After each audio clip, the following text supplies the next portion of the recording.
Most people think they know Sam Elliott, the mustache, the voice, the quiet strength that made him a legend on screen. But what they don't know is where he goes when the cameras stop rolling. Not a mansion, not a glass palace overlooking the city, but a quiet, almost hidden ranch tucked deep in the Malibu Hills. Just open land, weathered wood, horses in the distance, and the woman he's loved for nearly half a century, Catherine Ross. While Hollywood chased noise and attention, they chose something else entirely. A life that feels untouched by it. Let's take a closer look at what's really behind this rustic ranch. And once you do, you'll understand why he made that choice. Sam Elliott didn't come from the kind of life that naturally leads to Hollywood. He grew up under a strict father who worked in predator control, a man who didn't believe acting was a real future. And when that father passed away suddenly, it left behind more than grief. It left pressure, doubt, and a quiet need to prove something without ever saying it out loud. So when he first appeared in Butch Cassidy and the Sundance Kid in 1969, he wasn't stepping into fame. He was just another face in the background, easy to overlook, easy to forget. But he didn't leave. Year after year, role after role, through Mask, Roadhouse, Tombstone, and The Big Lebowski, he stayed long enough for people to finally recognize what had always been there. By 2018, A Star is Born brought him his first Oscar nomination, something that felt less like a breakthrough and more like a correction. But here's the part that still surprises people. After more than 50 years in Hollywood and films that generated hundreds of millions, his net worth sits at around $20 million, far below many of his peers. Not because he couldn't earn more, but because he chose not to. And maybe that explains everything. Because even after building a career most actors spend a lifetime chasing, Sam Elliott wasn't chasing success anymore. He was looking for something far more personal: his own family. Sam Elliott and Catherine Ross didn't begin with a love story. In fact, by the time theirs truly started, hers had already gone through multiple endings. When Sam first saw Catherine Ross in 1969 on the set of Butch Cassidy and the Sundance Kid, she was already a rising star with a complicated personal life behind her. He was almost invisible in comparison, playing a background role while she stood at the center of the film. Years later, he admitted he didn't even approach her, not out of indifference, but because he didn't think he belonged anywhere near her world. And maybe he was right, at least at that time. Because when they crossed paths again nearly a decade later on The Legacy in 1978, Catherine Ross wasn't just an actress anymore. She was a woman coming out of yet another failed marriage. By then, she had already been married several times, including to Gaetano Lisi, and her personal life carried a history that most people would see as a warning sign, not the beginning of something stable. This time, however, the situation was different. Sam had finally built enough of a career to stand beside her, not behind her. And more importantly, both of them were at a point where they understood exactly what didn't work. They didn't rush into love the way Hollywood couples often do. Instead, they spent nearly 5 years building something deliberately, testing whether what they had could survive beyond attraction. That patience mattered. Because when they finally married in 1984, it wasn't just another chapter for Catherine. It was her 5th marriage. For Sam, it was his first, and the only one he would ever have. Just 1 month later, their daughter Cleo Rose Elliott was born, turning what had started as a cautious relationship into a full family almost overnight. On the surface, it looked stable. And for the most part, it was. Sam later explained their approach in a 2017 NPR interview with a kind of honesty that most couples don't admit publicly. "I think really what it boils down to is we love each other, and we work at it. It takes wanting to be married." That word, work, is the part people often overlook. Because even a marriage built on effort isn't immune to pressure. In 2011, something happened that completely broke the quiet image they had maintained for decades. Their daughter Cleo was involved in a violent incident with Catherine Ross, leading to a restraining order. According to court filings, Ross claimed Cleo used enough force to pierce my skin through my shirt. It wasn't just a family disagreement. It was the kind of moment that could have permanently fractured everything they had built. And yet they didn't fall apart. They didn't go public with explanations. They didn't turn it into a media narrative. They handled it privately, the same way they had handled everything else. Years later, in 2018, they were seen together again as a family, without statements, without headlines trying to explain what had happened in between. That silence is what makes their story so unusual. Today, more than 40 years later, they're still together, living a life that feels almost untouched by Hollywood itself. But while their relationship endured everything life threw at it, Sam Elliott was beginning to face something far more personal, something he couldn't control. Not long after, the very thing that defined him, his physical presence, started to break down in ways that would quietly reshape both his life and his career. Do you remember Yellowstone in 1883? The prequel of this movie is considered one of the most physically demanding roles of his life. On screen, he played Shea Brennan, a hardened cowboy leading people across unforgiving land. Off-screen, the role was doing something far more serious to him. Sam finally admitted what that experience really cost him. Speaking to Deadline in 2025, he didn't soften it or turn it into a heroic story. He said it plainly, "That show beat the expletive out of me." And it wasn't just exhaustion. During production, he suffered a fall that led to 2 torn tendons in his hip, injuries that, in his own words, aren't going to heal up. For an actor whose entire image was built on physical presence, that alone was devastating. But it didn't stop there.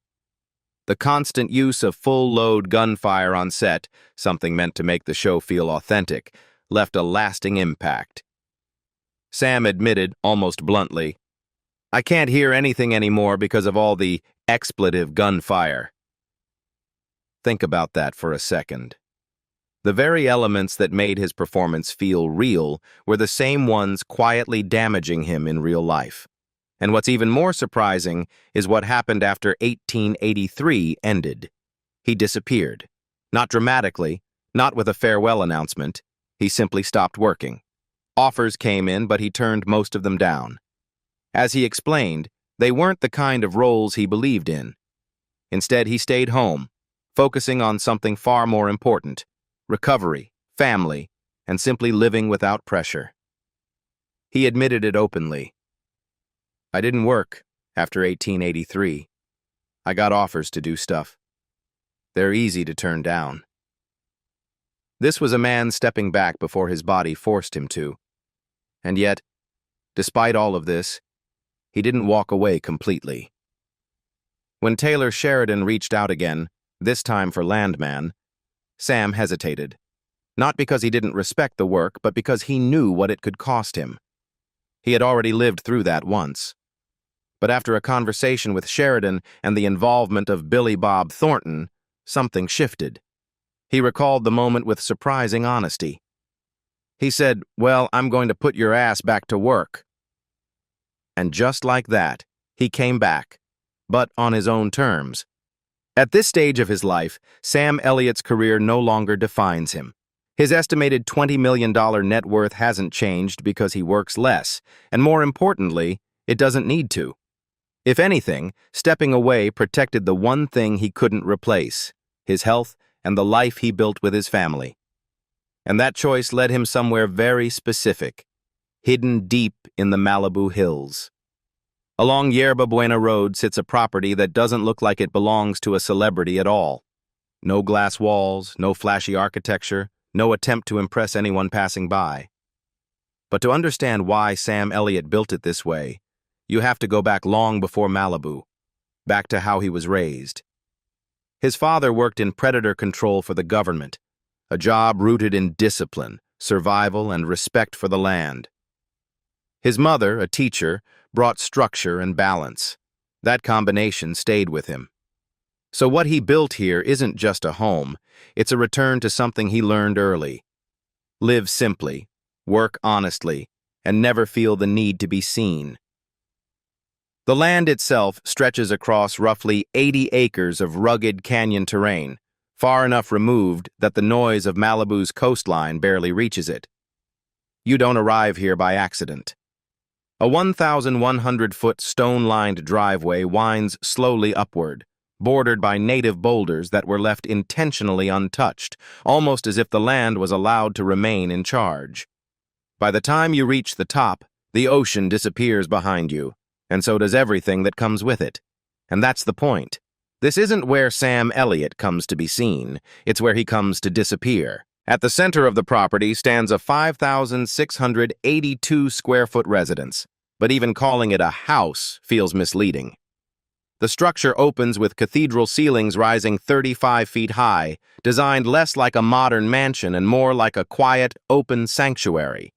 Massive windows bring in natural light, reflecting across travertine floors, while custom woodwork and iron finishes give the entire space a grounded, almost timeless feeling. It doesn't feel designed to impress, it feels designed to last. Inside, the layout flows naturally, from a chef's kitchen fitted with thermidor appliances and granite countertops, into a living area anchored by a double-sided stone fireplace that functions more like a gathering point than a decorative feature. It's not built for show, it's built for use. And that mindset isn't accidental. It mirrors the way he was raised, where things weren't meant to look good, they were meant to work. That becomes even clearer as you move through the rest of the property. A large game room opens out into a backyard that hasn't been overly manicured. Trees grow with a sense of freedom, gardens blend into the surrounding land, and the entire space feels lived in rather than staged. Downstairs, 2 guest suites with private baths and walk-in closets allow for visitors, but the real retreat is upstairs. The primary suite isn't designed for luxury in the traditional sense, it's designed for distance. A private balcony extends outward, overlooking preserved parkland and open skies, offering something far more valuable than design: isolation. Inside, a spa-style bathroom with a soaking tub and double vanities reinforces the same idea. This is a place to step away, not step up. But what truly defines this ranch isn't inside the house. It's everything built around it. Just beyond the main residence sits a 3,000-square-foot detached garage and workshop equipped with a 10,000-pound rotating lift, high-voltage power, and a full woodworking setup. This isn't a collector's garage, it's a working space, a place for hands-on projects, mechanical work, and the kind of physical activity that keeps him grounded in a way acting never could. It's the same instinct that once led him to construction jobs before fame, still there, unchanged. Nearby, a separate outdoor pavilion includes shaded seating, a fire pit, and even a private shooting range. Not for show, but for discipline and control, the same values that defined both his upbringing and his career. The property also features mature orchards, private trails, and multiple scenic viewpoints, designed for long walks and quiet reflection rather than entertainment. Even the infrastructure tells a story. The ranch operates with underground utilities, advanced irrigation systems, 3 private wells, and 8 water storage tanks, making it largely self-sustaining. There's even an additional 40-acre adjacent parcel, fully equipped but left undeveloped, something that raises an interesting question. Is it for expansion, or is it simply left untouched on purpose? Because that decision says everything about how Sam Elliott sees the world now. The entire property is estimated at around $6 million, a fraction of what many actors at his level spend on real estate. But that's exactly what makes it so revealing. He didn't build this place to increase his status. He built it to protect something far more fragile, his peace.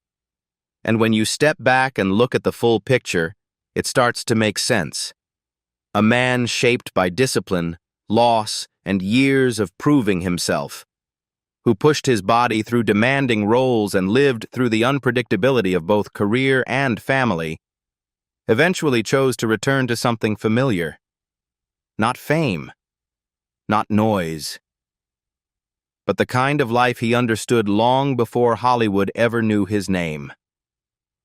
On his Malibu ranch, the land isn't just something he owns, it's something he works with.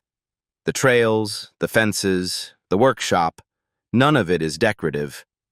He spends real time maintaining it, not out of necessity, but because it keeps him grounded in a way acting never could.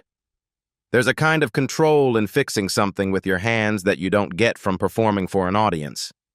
He's always been drawn to that kind of work. Long before the fame, he was doing construction jobs just to stay afloat in Los Angeles. That instinct never left him. Even now, with decades of success behind him, he still prefers physical tasks over passive luxury. And then there's the part most people don't expect. How much of his time is spent doing nothing in the traditional sense, but everything in a deeper one. He reads a lot, often drawn to historical nonfiction or Western stories. Those are the same qualities that defined both his career and the roles he chose. Music plays a role too. Classic country, blues, songs that carry weight, stories that feel lived in. It's the same reason his voice became iconic. He was never interested in sounding polished. He wanted to sound real. What's equally important is who he shares this life with. Catherine Ross isn't just present. She's part of the rhythm.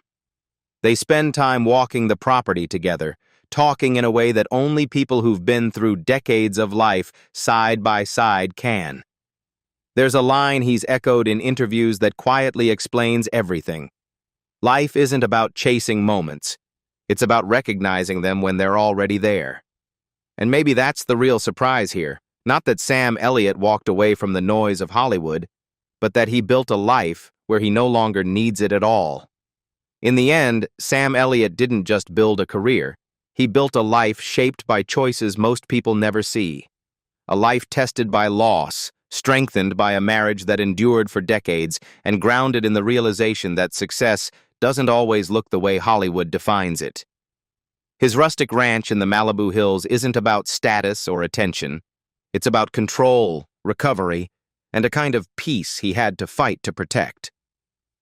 After years of demanding roles, physical strain, and a career that asked more from him than it ever showed, he stepped back, not to disappear, but to live differently.